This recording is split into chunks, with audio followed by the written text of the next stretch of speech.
نحمده ونصلي على رسوله الكريم. اعوذ باللہ من الشیطان الرجیم. بسم اللہ الرحمن الرحیم.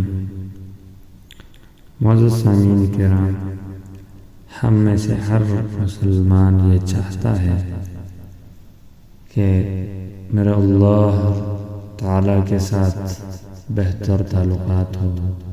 میں دعا کروں، اللہ میری دعائیں قبول کرے. ہر شخص یہ چاہتا ہے کہ اپنے رب کو راضی کرے، اور دعا سب سے بڑی عبادت ہے، اور عبادت کی جو مغز ہے وہ دعا ہے، کیونکہ دعاؤں سے تقدیر بدلتی ہے. تقدیر اللہ تعالیٰ نے لکھی ہے، وہ کسی چیز سے نہیں بدلتی لیکن دعاؤں سے بدلتی ہے. اب یہ ہے کہ دعا کی کچھ آداب ہے، کیسے دعائیں مانگیں. دعا کی آداب مختصراً بتاتا ہوں. جب بھی دعا کے لیے ہاتھ اٹھائے تو پہلے درود شریف حضور علیہ السلام پر درود بھیجے. اس کے بعد اللہ تعالیٰ کی حمد و ثنا کرے، اور اس کے بعد دعا مانگے عاجزی کے ساتھ، اور اس یقین کے ساتھ کہ میری دعا قبول ہوئی. اب دعا کی قبولیت کی دو طریقے ہیں.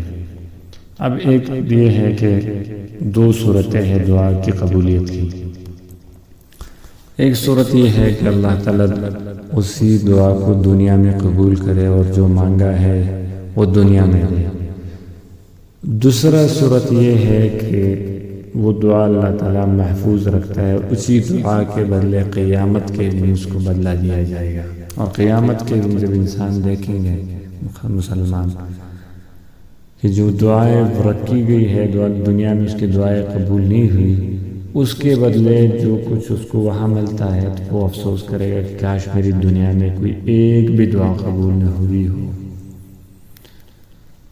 تو ایک حدیث شریفات ہے، حسن حسین میں لکھا ہے، حدیث شریف میں آیا ہے کہ جو شخص دن میں 27 یا 25 مرتبہ تمام مومن مردوں اور مومن عورتوں کے لیے مغفرت کی دعا مانگے گا، وہ اللہ تعالیٰ کے نزدیک مستجاب الدعوات، یعنی جن کی دعائیں اللہ کے یہاں مقبول ہوتی ہے، لوگوں میں شامل ہو جائے گا.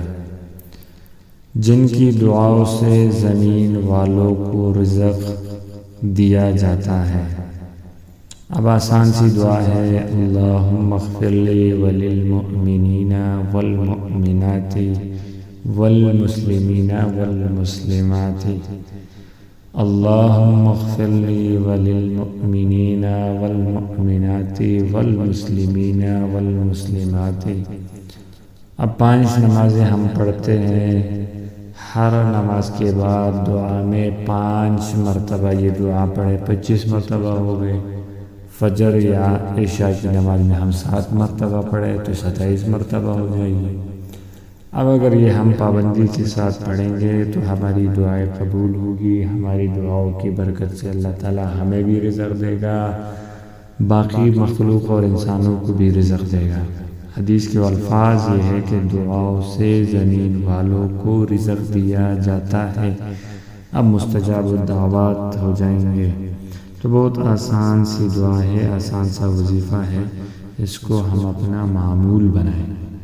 اپنے اہل و عیال کے لیے بھی دعا مانگے، سارے مسلمانوں کے لیے، کیونکہ ساری امت اور مسلمان جو ہے وہ جسم کے مانند ہے. جیسے اگر پاؤں میں تکلیف ہو تو پورا بدن جو ہے وہ بے قرار ہوتا ہے. سر میں درد ہو تو نیند نہیں آتی، پورا بدن بے قرار ہوتا ہے. ایسے اگر کہیں بھی کسی مسلمان کو تکلیف ہو تو مسلمان کی یہ شان ہے کہ دنیا کے جس کونے میں مسلمان ہوگا اس کو تکلیف ہوگی. تو وہ یہ ہے، اگر ہم نیک کام کریں گے تو اس کا اثر سارے مسلمانوں پر ہوگا. اگر ہم گناہ کا کام کریں گے تو اس کا برا اثر بھی پوری امت اور پورے مسلمانوں پر ہوگا. ہم اپنے اعمال کو بھی ٹھیک کریں، مغفرت کی دعائیں مانگیں اپنے لیے، امت کے لیے.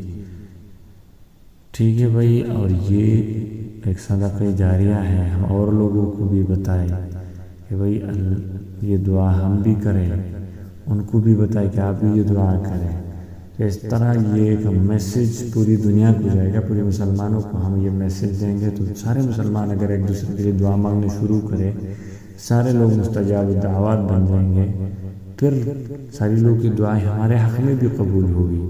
تو مجھے بھی اپنی دعاؤں میں قبول کریں، اپنی دعاؤں میں مجھے بھی اپنی دعاؤں میں یاد رکھے، اور مسلمانوں کو بھی اپنی دعاؤں میں یاد رکھے۔ جزاک اللہ خیر۔